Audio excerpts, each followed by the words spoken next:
Bonjour à tous et à tous. On se retrouve pour la 4e édition du festival Cyclé, qui regroupe des artistes de différents horizons autour de la thématique du cycle menstruel. Et donc, vous avez eu l'occasion d'assister à plein de présentations d'œuvres différentes. Et on clôture le festival avec cette table ronde pendant laquelle on va questionner les questions de pratique artistique et de justice sociale. Et cette idée, elle s'est présentée parce que le site La Roche, qui nous accueille aujourd'hui, dans lequel on se trouve aujourd'hui, accueille l'association Aurore, qui accompagne des femmes en situation de précarité à la réinsertion professionnelle, la réinsertion au logement et plein d'autres choses. Et avant de commencer avec mes premières questions, je vais me présenter rapidement. Je m'appelle Colline et je débute bientôt une thèse sur la prévention des inégalités sociales de santé au cours de la grossesse. Et mes lectures préliminaires m'ont plus que convaincue, chose que j'étais déjà pas mal, de la pertinence de se questionner sur les questions sociales dans la santé des femmes. Et du coup, pour commencer, je vais vous proposer de vous présenter et vous pouvez ajouter à votre présentation le lien entre vos pratiques artistiques et le cycle menstruel. Je ne sais pas qui veut commencer. Je passe le micro. Alors, moi, je m'appelle Angèle Lestage et je suis encore étudiante en art, mais je pense que je peux dire que je suis artiste. Euh, le lien, donc c'est ça la question. Le lien, il est avec le cycle mensuel, il se fait parce que je travaille beaucoup sur euh, une espèce d'autofiction et de rapport à la vie quand on est une jeune femme, mais enfin en tout cas de rapport à ma vie qui passe beaucoup par le corps et en fait en étant biologiquement de sexe féminin, bah, forcément les règles c'est une vraie question. Et dans la vision qu'on a de soi-même, dans la représentation qu'on se fait de notre corps, mais aussi sociale. Et voilà, donc c'est pas le centre, mais ça apparaît à plein d'endroits dans mon rapport au corps et donc dans mes peintures ou dans mes écrits. Voilà. Photographe et il y a quelques années, j'ai commencé à m'intéresser au thème de règles plus précisément. Et j'ai découvert aussi que la honte menstruelle existe et qu'elle m'appartienne. Et, et cette pratique de la photographie, c'est ma manière de guérir cette honte menstruelle. Plurimédia. C'est la 2e année que je participe à Cyclé. Merci. Et moi, mon rapport au cycle menstruel, en fait, ça vient d'abord de la représentation du sexe féminin et notamment de la vulve pour lever les tabous sur cette anatomie et la montrer comme quelque chose de beau, de poétique, d'étonnant.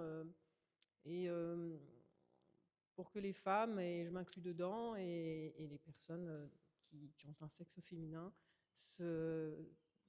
puissent se réconcilier, si besoin, avec ce sexe.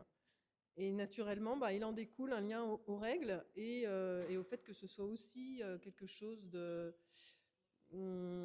souvent caché, tu. Donc, moi, j'ai beaucoup travaillé avec la couleur rouge comme symbolique du sang.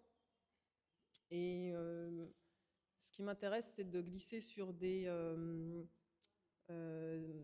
comment dire, des analogies de forme et sur des polysémies, c'est-à-dire cette couleur rouge, ce sang, ça peut être notre sang menstruel, mais ça peut poser des questions aussi sur est-ce qu'on est dans du sang de la vie, de la mort?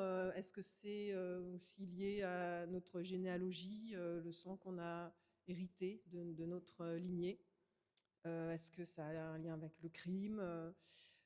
Voilà, donc c'est pour ça que j'avais fait ce papier peint à tache de sang. C'était faire venir dans l'espace domestique de la représentation du sang qui peut questionner. Voilà, je passe le micro. Merci. Moi, je m'appelle Alice Milanovic. Je suis danseuse, chorégraphe et je fais de la recherche en danse. Et alors le lien avec ma pratique et les cycles menstruels, moi j'ai fait une pièce du coup qui s'appelle Polycycle. Il y a un documentaire aussi du même nom, qui du coup interroge l'influence du cycle menstruel sur la pratique des danseuses. C'est pareil un documentaire que vous pouvez trouver sur internet si ça vous intéresse. C'est une pièce qu'on a pas mal tournée et que là on tourne plus parce qu'on est passé à autre chose. Mais j'ai quand même fait un mémoire là-dessus. Du coup, pour en dire 2 mots, l'idée c'était que je me suis rendu compte que c'était un sujet dont on parlait pas. On s'intéressait beaucoup à la question du corps dans les pratiques de danse, sans évoquer le fait qu'il peut y avoir des fluctuations hormonales pour les personnes menstruées ou pas menstruées, la créativité, sur les relations interpersonnelles entre les artistes, sur le rapport au sol, le rapport à l'espace, etc. Donc des choses qui vraiment sont des curseurs pour dynamiser sa pratique artistique. Je me suis aussi demandé si les choix contraceptifs pouvaient avoir une influence sur la pratique de la danse. Ici, pouvait être choisi au regard de la pratique de la danse, comme les choix d'outils périodiques. Et plus généralement, comment est-ce que cette question-là, elle est associée à la figure qu'on a de la danseuse, qui est très genrée et qui est très empreinte de plein d'images patriarcales, sous cette figure de la danseuse svelte, immaculée, souvent classique dans l'imaginaire collectif. Et comment est-ce que ça n'aide pas non plus à faire avancer ces questions-là, tout en essayant de ne pas tomber dans des écueils qui ne sont pas les endroits vers lesquels j'avais envie d'aller pour conclure, des écueils autour d'un côté très essentialisant. Voilà, l'idée, c'était pas de rentrer là-dedans et de juste vraiment se poser des questions et de s'intéresser aux pratiques voilà, en tant que telles pour ces Artiste pluridisciplinaire. Et ici, j'ai présenté un projet photographique qui s'appelle Les Cons. Donc, c'est un peu un hommage au sexe féminin et à sa représentation. C'est un projet qui est participatif, donc je fais appel aux femmes et à celles et ceux qui ont un sexe féminin. Et il y a tout un protocole de photographie à partir du portrait, du selfie et du scanner. Donc plutôt avec des outils qu'on utilise au quotidien maintenant en tant que photographe, enfin en photographie. Et mon but, c'est vraiment de regarder autrement notre corps, notre sexe, avec ou sans menstruation. Ça, c'est vraiment libre à chaque participant de réaliser les photographies avec les menstruations ou non. Et voilà, c'est aussi donner un nouveau regard abstrait, plus poétique, rendre hommage au corps et le rendre beau. Voilà. Du coup, moi, c'est Estelle Tizy. Je travaille d'abord pour une association qui s'appelle Solimove et qui aide les femmes victimes de violences à déménager. Je suis aussi artiste somatique, je travaille beaucoup avec le corps et hier, notamment, j'ai pu faire une performance autour des phases du cycle menstruel. Et j'accompagne aussi des personnes qui ont des troubles gynécologiques par le prisme des émotions. Du coup, je me dénomme aussi accompagnante en bien-être intime et émotionnel aussi. Et du coup, la question entre le cycle menstruel et ma pratique, du coup, par la performance, voilà, de travailler aussi donc, tout le rapport à la cyclicité et aussi avec les personnes que j'accompagne, plutôt travailler autour de toute la partie émotionnelle, quelles émotions sont parfois mises en exergue, par exemple pendant les SPM ou la phase lutéale. Quel est le lien entre nos émotions, nos cycles menstruels, notre stress, voilà, parler aussi de ces questions-là. Merci à toutes. C'est hyper intéressant de voir tous les canaux que vous utilisez pour parler de ce sujet-là.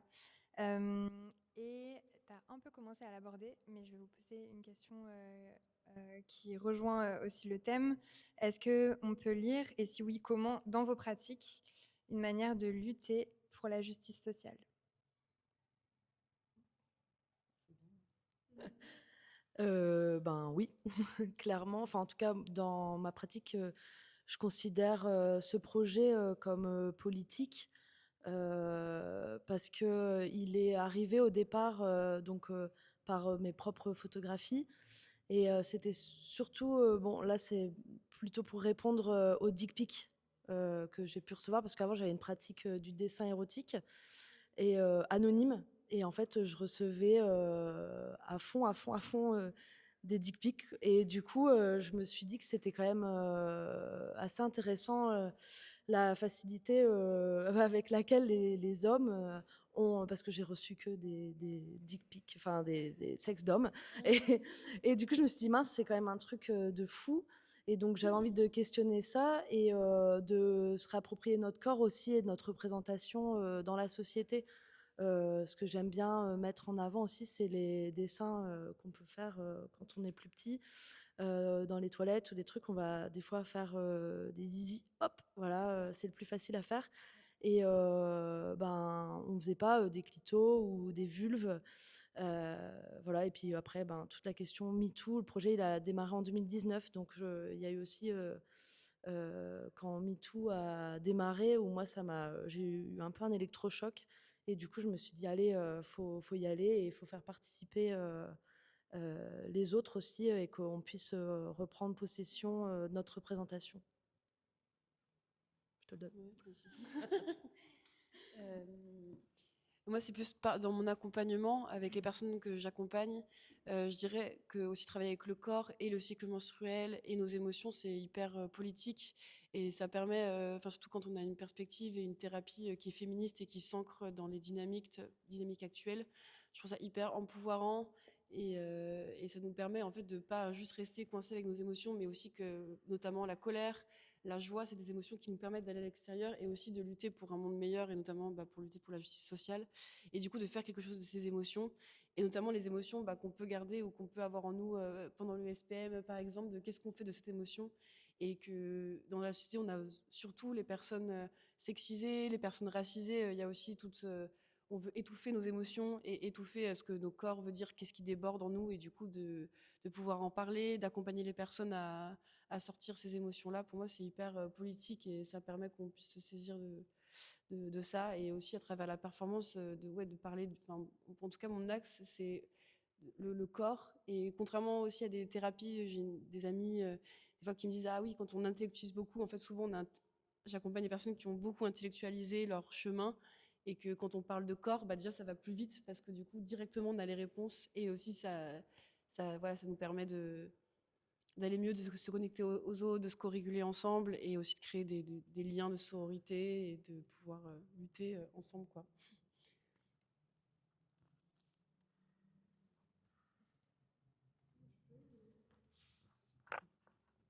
On refait la boucle dans l'autre sens.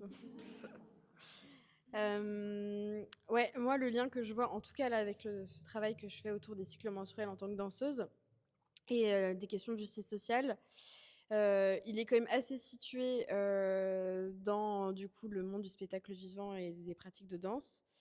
Mais emprunt aussi de moi par ailleurs je suis danse thérapeute et je travaille dans une asso féministe, donc moi c'est pareil, mais mes regards sont aussi évidemment situés. Et par exemple, quand j'ai terminé mon mémoire, j'ai proposé d'aller faire des interventions dans des conservatoires, dans des écoles qui forment les interprètes ou les futurs professeurs et professeuses de danse qui vont s'adresser à des élèves aux questions justement cycle menstruel et pratique de la danse pour partager un peu des conclusions pédagogiques que j'ai faites avec tout ça. Et il y a quelques personnes qui m'ont dit c'est super, on n'a pas l'argent. Ça, c'est la France de Macron. Et il y a plein d'autres gens qui m'ont juste aussi jamais répondu, ou alors un peu dans des conversations interpersonnelles comme ça, ouais, envoie un mail et en fait jamais rien. Et enfin, clairement, moi, je me rends bien compte que c'est pas une priorité du tout. Alors que bon, c'est quand même surtout que plus on avance, plus les gens avancent dans leur carrière dans le milieu de la danse, plus il y a d'hommes à la tête de grandes responsabilités. Mais la masse, c'est quand même des personnes qui ont un sexe féminin. Et du coup, c'est quand même un milieu qui est plutôt concerné d'un point de vue statistique par ces questions-là. Et pour autant, et puis a priori une fois par mois, quoi. Et pour autant, c'est pas du tout des questions. Alors que c'est quand même, on parle de corps, c'est un outil de travail quand même. Donc moi, ce mémoire, il venait aussi pour mettre le doigt dessus. Mon mémoire, il s'appelle quelque chose qu'on n'a pas trop eu le temps d'expliquer ni de comprendre. Et ça, il s'appelle comme ça parce que c'est une citation de mes interrogés pour mon état des lieux justement sur cette question. Et par ailleurs, voilà, il n'y a jamais eu d'étude qui a été faite sur le sujet. Et pour moi, de fournir ces réponses, en tout cas ces états des lieux que j'ai fait, c'était aussi une manière de donner de la gentilité après aux concernés, en leur disant, bah, en fait, ça fonctionne après comme ça. Enfin, ça fonctionne. Il y a des fonctionnements comme ça. Il se trouve qu'il y a des personnes qui racontent ça par rapport à ça. Voilà, je suis pas médecin par ailleurs, donc je ne tire pas de conclusion hormonale ou quoi que ce soit, mais juste de pouvoir leur dire, bah, en fait, il y a aussi des solutions comme ça. Il y a, parce que les personnes qui racontent comment est-ce qu'elles vivent l'influence de leur cycle menstruel sur la pratique de la danse, je leur demande aussi quelle stratégie tu trouves, comment tu te débrouilles pour telle ou telle chose. Et du coup, c'est aussi voilà, redonner de la gentilité à un métier qui est très précarisé et où le corps est souvent malmené et où, par ailleurs, il y a beaucoup de pédagogie maltraitante qui, voilà, sous couvert d'un métier passion, on est amené à accepter beaucoup de choses dès très jeune, etc., où voilà, c'est compliqué d'avoir un regard critique sur quelque chose qu'on fait depuis qu'on a 6-7 ans. Donc voilà, c'est un peu là-dedans, moi, que je trouve que j'y mets du sens à cet endroit-là. Voilà. Alors moi, la justice sociale dans mon travail, je la situerais dans le fait d'ouvrir le dialogue sur déjà montrer le sexe féminin, parler du sujet des règles et pouvoir tout simplement en faire un sujet de conversation normal. Voilà, faire tomber les a priori, les tabous. Et récemment, j'ai commencé à concevoir des ateliers pour les femmes autour de la santé mentale dans son rapport à l'intime. Donc, pour moi, c'est important de pouvoir accompagner des petits groupes et des personnes qui vont pouvoir travailler émotionnellement et artistiquement sur le rapport au corps, à l'intime, à leur sexe, à leur passage dans la vie, où est-ce qu'on en est, est-ce qu'on est en puberté, est-ce qu'on est en ménopause, est-ce qu'on a eu une grossesse, est-ce qu'on a eu des violences, et voilà, à travers ces expériences, les transformer en matériaux artistiques et dépasser parfois des traumas. Donc voilà, pour moi, la justice sociale, elle se situerait plutôt à ce niveau-là.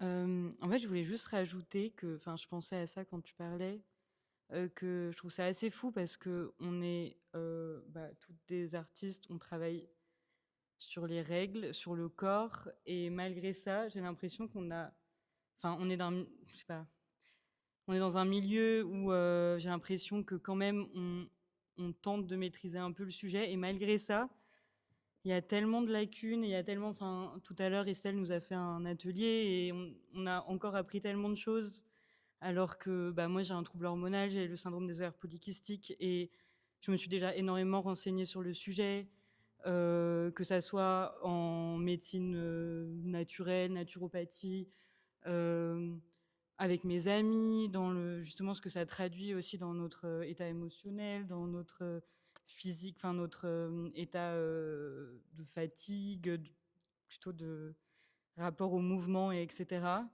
J'en parle énormément avec mes amis. En fait, disons que dans mon milieu, c'est pas tabou. Et malgré ça, à quel point on est encore très très loin de tout comprendre, non pas que le but c'est absolument de tout comprendre, mais moi j'ai grave cette sensation de toujours de lacunes et de ok, il y a encore, on doit encore vraiment assimiler ce qui se passe dans nos corps parce que la société l'omet complètement. Que ce soit, on le disait tout à l'heure, à cause du capitalisme qui oublie qu'on a des cycles et qu'il y a des périodes où on est moins capable aussi. Et voilà, je trouve ça fou. Et du coup, je pense fortement au milieu où les règles sont tabous et où on n'en parle pas et où, je sais pas, je sais pas, j'avais déjà lu des témoignages de jeunes filles qui ne savaient même pas que ça existait avant de les avoir. Et je trouve ça assez fou et triste. Et voilà. Donc, ouais, il y a du chemin. Et les hommes aussi, à quel point ils sont au courant. Hier, j'avais un ami qui me posait des questions hyper intéressantes, en vrai. Et ok, j'avais jamais pensé, genre, par exemple, est-ce que les animaux femelles souffrent? Et j'étais là, genre, mais. Et il avait un peu un regard d'enfant, c'était assez marrant sur la question, parce que du coup, lui je pense qu'il vient d'un milieu où on s'interroge pas là-dessus, puis il vient d'un autre pays et tout, et du coup, enfin dans un pays où on n'en parle pas en tout cas, et du coup, il regardait tout ça, il était un peu étonné, et il me dit mais c'est fou, mais je me demande est-ce que les animaux, les femelles, elles souffrent et tout, et voilà, enfin, je sais pas. Est-ce qu'il y en a d'autres qui voudraient réagir à cette réflexion? Une dernière chose pour abonder un peu, parce que ça me fait penser en t'écoutant. J'arrive pas trop, et depuis, en gros, à l'exposition, c'est arrivé 2-3 fois depuis qu'on a commencé à installer qu'il y ait des personnes qui travaillent ici, notamment pour Aurore, du coup, qui est l'association qui est hébergée par La Roche, qui accompagne, qui est un accueil de jour, qui reçoit des hommes et des femmes de manière séparée, voilà, qui sont en situation de grande précarité, issus de parcours migratoires pour la plupart. Et du coup, ils ont été beaucoup, la DOM, toute l'après-midi à passer à travers l'exposition pour accéder à Aurore. Et il y a des personnes qui bossent pour Aurore, ou même une artiste, il me semble, résidente qui est passée par là, qui... en fait, il y avait deux sons de cloche. Soit c'était en mode « Ah, mais c'est super parce que probablement que c'est pas trop des sujets auxquels ils sont exposés et que probablement qu'ils sont issus de cultures où c'est rare d'avoir un énorme tableau avec, avec un con exposé ou ce genre de choses. Et il y en avait quand même, je sentais qu'ils étaient en mode ah, mais moi je trouve c'est questionnant parce que ça peut être un peu confrontant. Ils sont là alors qu'ils vivent déjà des choses compliquées et peut-être que du coup ça peut être un facteur qui freine leur traversée de l'espace pour aller jusqu'à là où ils ont des besoins qui sont des besoins primaires et qui, voilà, qui dépassent juste le fait de traverser une expo comme n'importe qui pourrait traverser une expo. Et comme quoi ça peut être un peu réfractant, quoi. Et donc c'est intéressant parce qu'avant même, on était en train d'accrocher vraiment, et avant même que le festival soit ouvert au public, déjà à l'endroit in situ, ça pose des vraies questions. Moi, j'arrive pas à avoir une réponse concrètement là-dessus parce que j'ai l'impression que je suis pas assez proche de personnes qui vivent ce genre de situation pour me dire à quel point est-ce que la confrontation avec des œuvres exposées qui peuvent être choquantes dépendamment de là d'où on vient, elle est pertinente à un moment T en fonction de ce dont on a cherché. Ça m'a pas empêché de dormir dans la mesure où vraiment le festival ne dure pas des semaines et des semaines. Et je pense aussi qu'il y a des choses positives là-dedans et que ça permet aussi de faire évaluer les mentalités que parfois de... Mais en même temps, je suis pas là pour éduquer. Enfin voilà. Mais du coup, c'était une question pour abonder un peu aussi justement voilà, ce qui était abordé.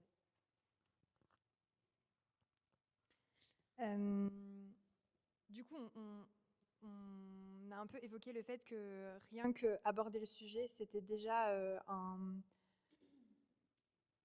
ça faisait déjà réagir et ça provoquait déjà des émotions et des réactions qui peuvent être hyper différentes. Je vous pose quand même ma question. On a commencé un peu à y répondre, mais ça peut peut-être faire naître d'autres réponses. Est-ce que du coup, vous pensez que par définition, si la pratique, elle aborde d'une manière ou d'une autre les menstruations, elle a inévitablement un pouvoir politique? Ou est-ce que vous pensez qu'il faut plus d'intention que juste le fait d'aborder la question?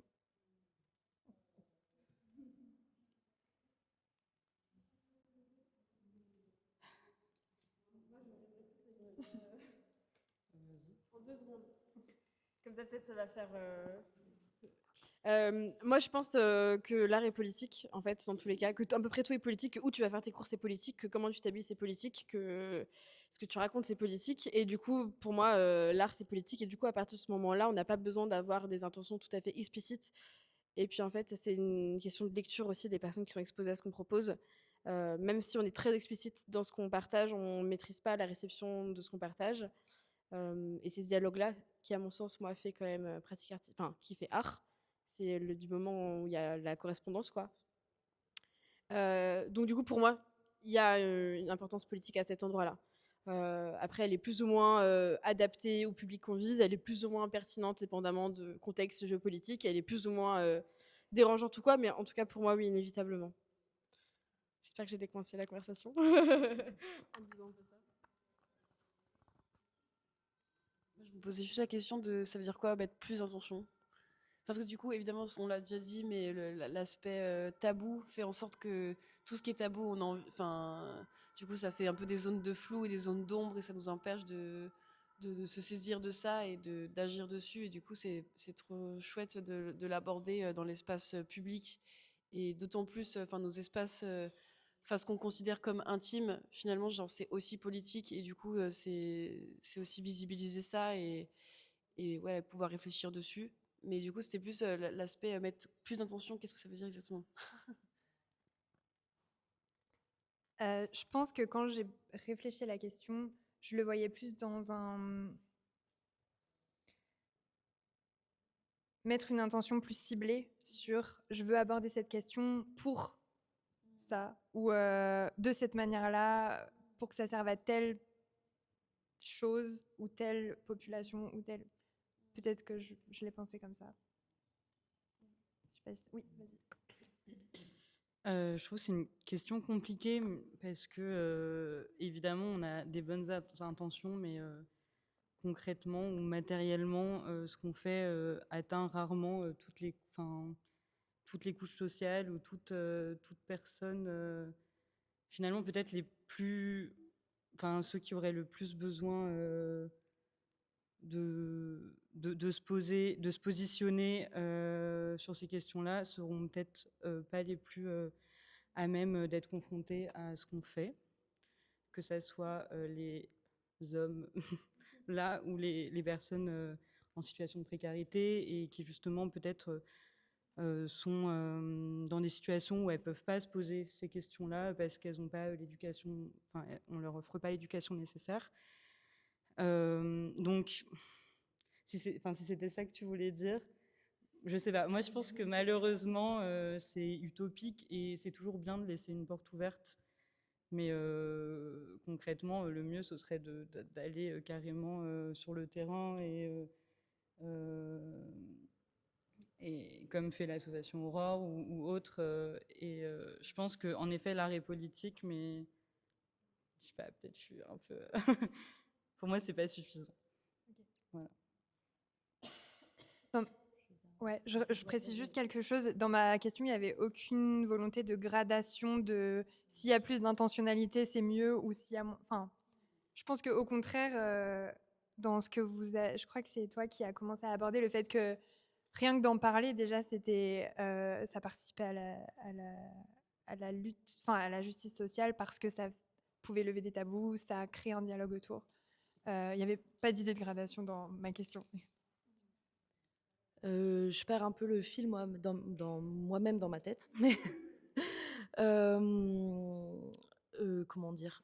Je trouve que, en tout cas, si je parle moi du projet que je mène, je trouve que dans n'importe, je reprends que ce soit dans les classes populaires ou dans le milieu artistique, en galerie ou plus poussé, où on pourrait penser que c'est justement par MeToo, par tous les changements qu'il y a eu ces dernières années, j'ai pas la sensation, moi, que les projets comme ça, qui sont engagés et qui parlent de ces sujets-là, sont forcément plus ouverts ou accueillis, en tout cas, dans des lieux d'exposition.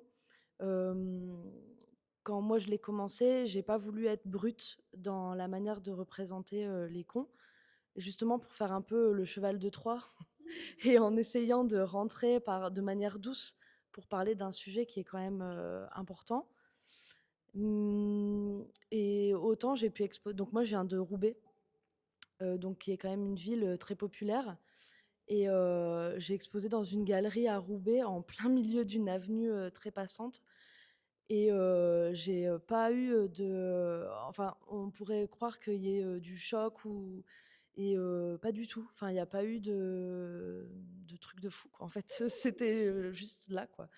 Donc, je me demande vraiment si c'est les personnes qui sont moins éduquées, avec des gros guillemets, ou au courant, qui sont les plus fermées à ces sujets, ou si c'est pas plutôt l'élite qui est plutôt fermée peut-être pour des raisons après de capitalisme et tout et tout et tout. Enfin là, on peut partir vachement loin. Mais en tout cas, voilà, c'était ma réflexion par rapport à ça. Et du coup, je voulais dire que, de mon point de vue, l'intime est politique. Donc, de s'emparer de ce sujet des règles, du sexe féminin en art, oui, c'est politique. Et quel que soit le médium par lequel on le traite, quel que soit l'angle d'attaque, d'approche, euh, sans être politisé de tel ou tel bord, c'est quand même symptomatique d'une société qui se pose de plus en plus de questions et qui va pour moi dans le bon sens. C'est-à-dire que depuis quelques années, le voile s'est levé sur les violences conjugales, sur les violences faites aux femmes, ça fait plus longtemps, mais les choses avancent dans le bon sens. Et la précarité menstruelle, c'est aussi un sujet sur lequel la société avance de plus en plus. Donc ce festival, il est politique pour moi et j'espère qu'il va continuer à exister tous les ans pour faire venir de plus en plus de public. Et on se disait que c'était chouette de voir de plus en plus d'hommes venir aussi au festival, parce que ça veut dire que ce sujet, maintenant, ne concerne plus que les femmes, et que les hommes sont aussi concernés par le sujet des menstruations, même s'ils ne le vivent pas dans leur corps. Ils le vivent avec leurs compagnes, avec leurs filles, avec leurs sœurs. Voilà, on vit ensemble, donc ça aussi, c'est important.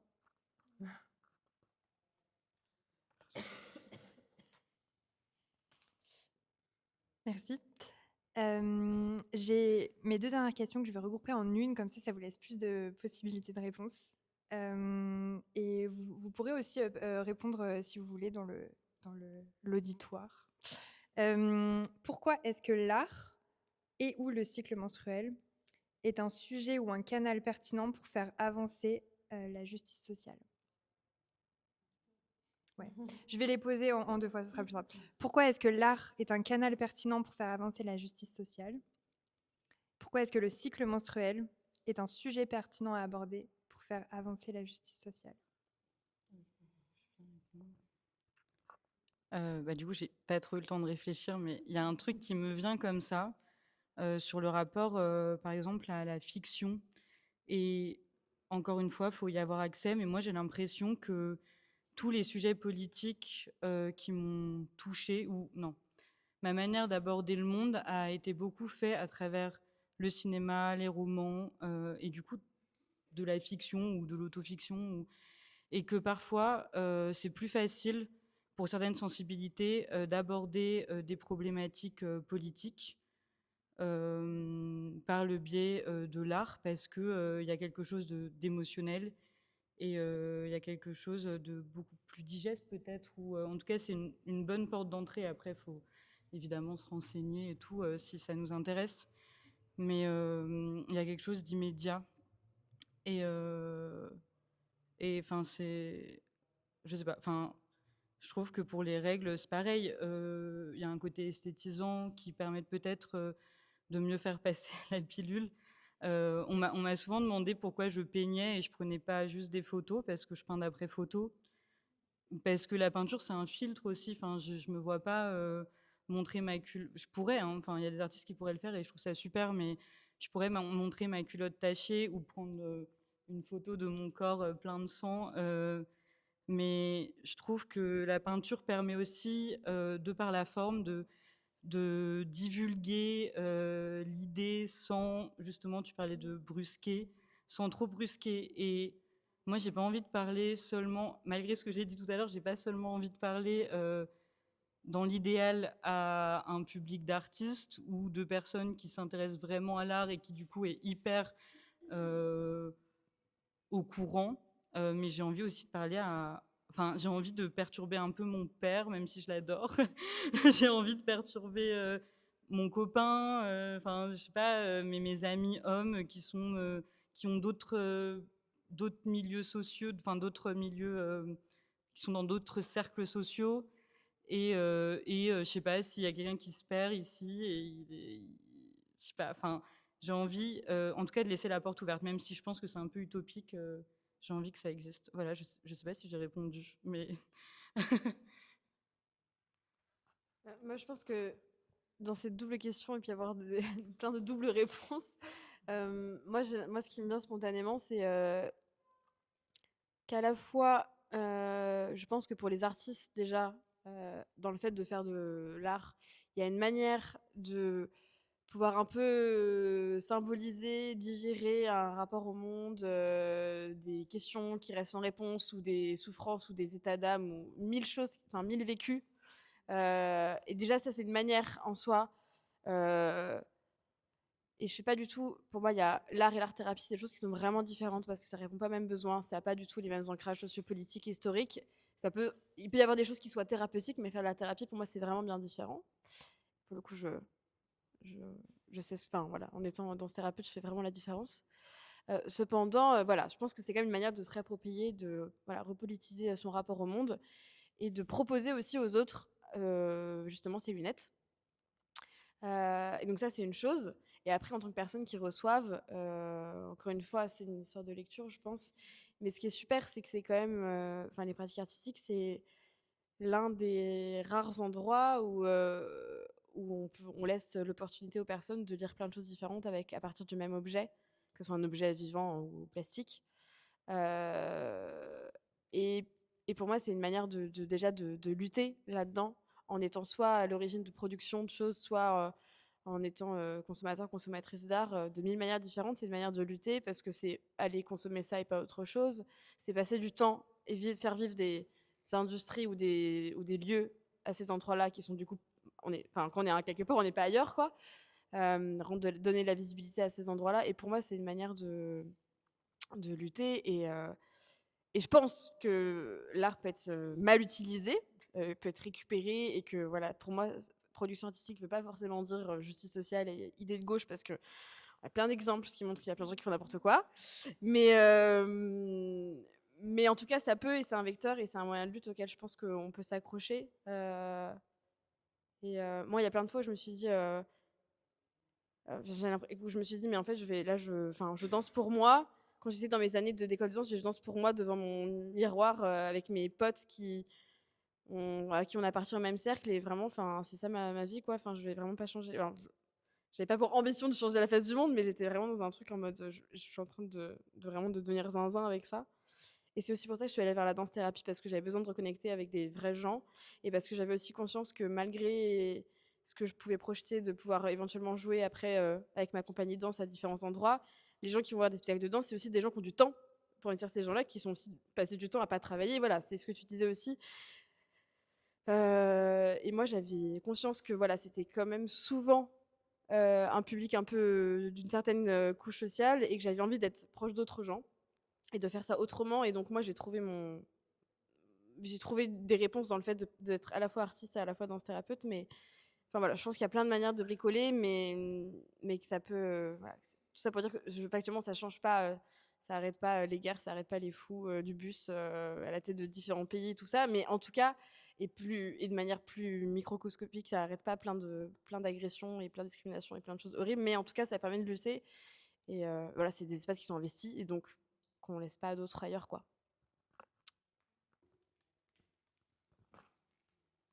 Bah, du coup, je rebondis sur ce que tu as dit, et justement sur le lien entre la danse-thérapie, ou en tout cas l'art-thérapie, et l'art en général. Enfin, moi, j'ai une amie justement qui fait sa thèse sur l'art brut des femmes psychiatrisées, notamment d'un point de vue du genre.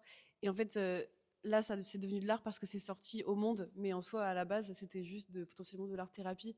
Et du coup, j'ai l'impression que dans les deux cas, qu'est-ce qui différencie J'ai l'impression que déjà dans ce que je fais, dans les personnes que j'accompagne, déjà dans la voix, dans le fait d'ouvrir sa voix ou de danser, pour moi, c'est déjà aussi une manière de passer par le corps. Notre corps, il renferme aussi plein de tensions, voire des traumas, etc. Et du coup, de travailler avec le corps, pour moi, c'est déjà hyper émancipateur. Ça permet aussi de prendre la place, de s'ancrer, et ouais, de prendre de la place dans le monde. Du coup, j'ai l'impression qu'il y a déjà ce point-là qui est hyper important, et qu'au moment où cet art sort à la face du monde, j'ai l'impression que ça prend aussi de la place, et de la place qui n'était pas prise avant. Et aussi, et ce que j'ai pas dit tout à l'heure, c'est aussi le travail dans le corps. J'ai l'impression que plus on est conscient du corps, que ce soit par le dessin ou qu'en tout cas nos failles intimes, elles s'expriment. J'ai l'impression que ça permet aussi d'être plus conscient et consciente des oppressions qui nous entourent, que ça, en tout cas, c'est un vecteur d'expression et de place qu'on prend. Et après, ouais, dans l'art, quand ça peut devenir public, que ça permet de prendre de la place, quoi. Et j'ai l'impression qu'on en a trop peu pris et que c'est des voix qui ont trop besoin d'être exprimées. Enfin, depuis que, en tout cas, que aussi il y a le vecteur du chant. Et j'ai l'impression que si dans les personnes que j'accompagne, et ça pourrait carrément devenir un spectacle, quoi. Enfin, ce qui fait, qu'est-ce qui change entre thérapie dans l'espace intime et j'ai l'impression que voilà, ça crée aussi des ponts et des manières de se connecter aux autres aussi qui sont plus de l'ordre du sensible. J'ai l'impression que quand on parle avec notre art, on se connecte autrement que par le domaine très intellectuel et aussi ça contre aussi ce truc-là des échelles de valeur, j'ai l'impression, entre des choses qui sont intellectuelles, la culture légitime, de qu'est-ce qui est la chose rationnelle et que via notre art, on parle aux gens avec nos tripes et notre intime et j'ai l'impression que oui, c'est dur en même temps d'imaginer que ça change le monde et en même temps, j'ai l'impression que c'est la première étape de la connexion avec les autres et qu'est-ce qui fait que dans notre sensibilité, on peut accrocher des gens au travers et d'ailleurs en faisant outre des lignées politiques différentes ou que j'ai l'impression que ce vécu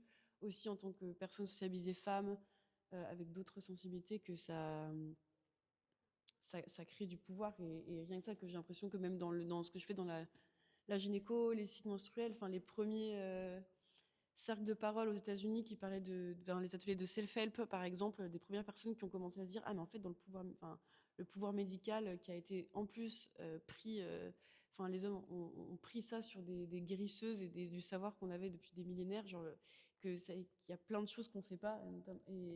Et les premières fois où il y a eu des cercles de parole, des cercles de self-help aux États-Unis, mais ça a été hyper empouvoirant. Les personnes se disaient genre, ah mais en fait moi aussi il se passe la même chose et toi aussi et moi aussi. Et en fait ça a créé des trucs d'empouvoirment hyper beaux et ça crée, enfin oui du coup ça crée du politique quoi.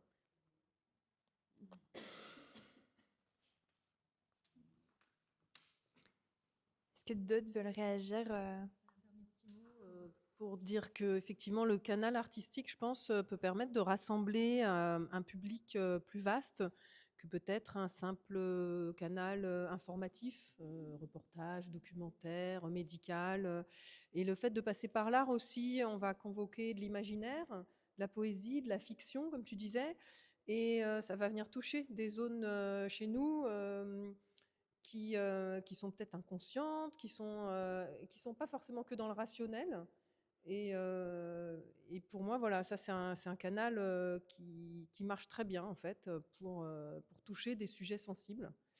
Donc voilà, que ce soit pour l'art menstruel ou la justice sociale, on peut l'aborder par le biais de l'art et aller toucher des zones sensibles chez les gens, probablement plus que par la seule voie de la raison. Je rebondis. Et puis juste par rapport à ce que tu dis sur cette idée de collectif, c'est vraiment comme ça qu'elle est née l'idée du festival cyclé. C'est vraiment, on s'est retrouvés à deux à se dire ah toi aussi tu bosses sur les cycles menstruels. C'était avec Aurore Ledec du coup qui est la cofondatrice du festival. Elle en tant que plasticienne et moi là avec mon travail de chorégraphe et danseuse et de chercheuse. Et du coup on s'est dit mais c'est sûr, c'était quoi 2000, c'est la 4e édition, donc je suis pas très bonne en maths, mais c'était dans 2022. Merci. Et du coup, on s'est dit, mais c'est sûr, on n'est pas tout seul. Genre, il y a forcément d'autres gens qui s'intéressent à cette question-là de influence du cycle menstruel sur la pratique artistique ou comment, à travers la pratique artistique, on fait état du cycle menstruel. Et on s'est dit, mais ok, il faut qu'on se rassemble. Et du coup, c'est comme ça qu'est vraiment né l'idée du festival. Et c'est de dire, ok, bah, à plusieurs, de fait, on doit prendre plus de place parce qu'on est plusieurs. Et on a aussi plus de visibilité. Et les bouts de gens, des bouts de gens, des bouts de gens, bah, ça commence à faire des dynamiques et des réseaux. Et ouais, voilà, donc ça vient aussi clairement de cette volonté-là, quoi. Qui, encore une fois, est aussi en lutte avec justement un système capitaliste et oppressif qui cherche à isoler les gens les uns les unes des autres. Et du coup, bah, nous, on pense qu'il faut faire corps, quoi. Je voulais juste rajouter que pour moi, l'art, de manière générale, il est créateur de liens. Je travaille avec des enfants, toujours à Roubaix, mais je travaille aussi dans des EHPAD, dans des personnes qui ont des maladies mentales et psychiques. Et par le biais de l'art, en fait, on les rend visibles. C'est-à-dire que tout le monde, enfin, pour ma part, je pense que tout le monde peut être artiste tant que l'art, enfin, elle peut être exutoire et donc on peut développer quelque chose, même si c'est abstrait, même si c'est brut. Et du coup, pour moi, c'est hyper important que ce soit le festival ou dans notre quotidien, même avec les réseaux sociaux maintenant, on a de la chance de pouvoir communiquer à plein de monde s'ils ont la chance de tomber sur nos projets. Mais en tout cas, je pense qu'on plante des petites graines. Et moi, quand je vois les enfants, par exemple, qui sont de familles immigrées, qui ne parlent pas forcément français, où on n'a pas vraiment de moyens de communiquer pendant les ateliers, et ben, on va arriver à communiquer par les couleurs, par les dessins et justement par les formes. Et donc, ben, je pense que ça, c'est déjà super, quoi. Voilà. Je ne sais pas si vous avez des réflexions qui sont nées pendant cet échange, que ce soit vous qui écoutez ou vous qui écoutez aussi et qui participez et que vous voulez partager.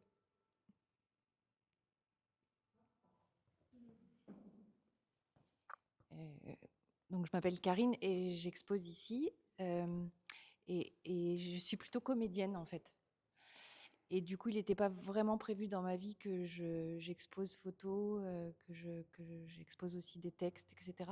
Et ce que je voulais exprimer ici, qui n'a pas été dit, c'est que, en tout cas pour ma part, c'est vraiment parce que j'ai pris la décision pendant 1 an de ne rien faire pendant la phase de menstruation, parce que j'avais eu des lectures qui m'expliquaient que voilà, c'était fondamental de se reposer, qu'il y avait des informations précieuses, une sensibilité qui était davantage exacerbée, etc. pendant cette phase. Et le fait de me couper du monde et de ne rien faire d'autre que d'être avec moi, mon sang, écrire, etc. C'est vraiment cet espace et cette écoute qui a donné lieu à mon travail, au travail que j'expose ici.